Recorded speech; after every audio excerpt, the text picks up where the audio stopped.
warahmatullahi wabarakatuh. Perkenalkan, nama saya Erlisiani, NIM 1862201027. Di sini saya akan menjelaskan tentang uji kelayakan model, koefisien determinasi, dan juga uji T. Uji kelayakan model atau uji F. Uji kelayakan model atau biasa dikenal dengan uji F digunakan untuk menjelaskan apakah semua variabel bebas yang dimasukkan ke dalam model secara bersama-sama mempunyai pengaruh terhadap variabel terikat, atau dengan kata lain, model fit atau tidak. Apabila uji F tidak berpengaruh, maka penelitian tidak layak untuk dilanjutkan karena model penelitian tidak mampu menjelaskan adanya hubungan antara variabel independen dengan dependen. Nah, sekarang kita langsung aja buka aplikasi Fuse-nya, kemudian pilih X01.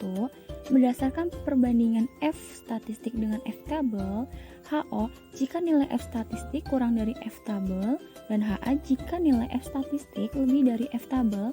Jika statistik kurang dari F table, maka HO diterima, yang artinya variabel independen atau X secara bersama-sama tidak berpengaruh terhadap variabel independen Y.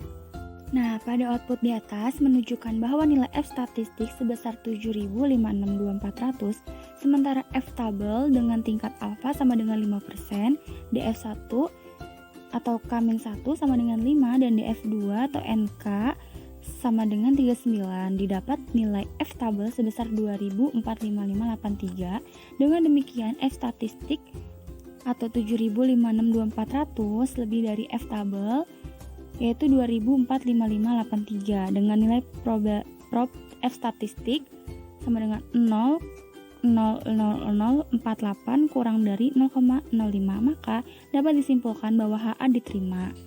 Maka dengan demikian dapat disimpulkan bahwa variabel-variabel independen dalam penelitian ini yang terdiri dari size, ROA, DAR, NPF, dan sukuk secara bersama-sama memiliki pengaruh terhadap ISR.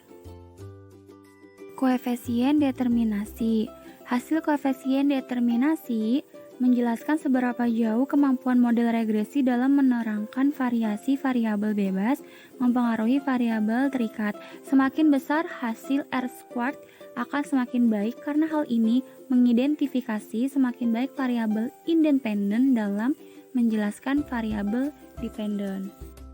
Pada tabel di atas menunjukkan bahwa nilai adjust R squared sebesar 0,492267, artinya bahwa variasi perubahan naik turunnya ISR dapat dijelaskan oleh size, ROA, DAR, NPF sukuk sebesar 49,2%, sementara sisanya yaitu sebesar 50,8% dijelaskan oleh variabel-variabel lain yang tidak diteliti dalam penelitian ini.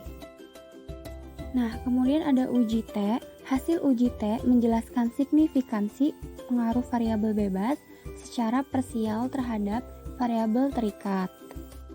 Berdasarkan perbandingan tes statistik dengan T-table, HO jika nilai tes statistik kurang dari T-table, dan HA jika nilai statistik lebih dari T-table. Jika nilai statistik kurang dari T-table, maka HO diterima, yang artinya variabel independen X secara parsial tidak berpengaruh terhadap variabel independen Y. Namun sebaliknya, jika nilai tes statistik lebih dari T-table, maka HA diterima, artinya variabel independen X secara parsial berpengaruh terhadap variabel dependen Y.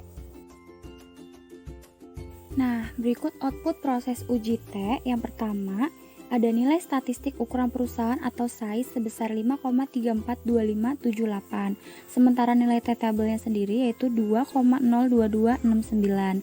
Dengan demikian, statistik size lebih besar daripada T-table, dan nilai probabilitasnya itu sendiri yaitu 0,0000 atau kurang dari 0,05. Nah, kemudian yang kedua ada nilai tes statistik ROA sebesar 0,8980099, sementara nilai T-table-nya sendiri yaitu 2,02269. Maka nilai ROA itu kurang dari nilai T-table. Kemudian ada nilai probabilitasnya itu sendiri yaitu 0,3746 atau lebih dari 0,05. Kemudian ada nilai statistik DAR sebesar 1,407353 atau nilai T-table-nya yaitu 2,02269. Maka nilai DAR kurang dari T-table. Kemudian ada nilai probabilitasnya itu 0,1672 atau lebih dari 0,05. Kemudian yang keempat ada nilai statistik NPF sebesar 2,371637, sementara nilai T-tabelnya 2,02269. Maka nilai NPF lebih besar daripada nilai T-tabel. Dan nilai probabilitasnya itu sendiri yaitu 0,0227 atau kurang dari 0,05. Dan yang terakhir ada nilai statistik sukuk sebesar 0,386405. Sementara nilai T-tabelnya yaitu 2,02269. Maka nilai sukuk kurang dari nilai T-tabel. Kemudian ada nilai probabilitas 0,7013 atau lebih dari 0,05. Cukup sekian penjelasan yang dapat saya sampaikan. Kurang lebihnya saya mohon maaf. Wabillahi taufiq wal hidayah. Wassalamualaikum warahmatullahi wabarakatuh.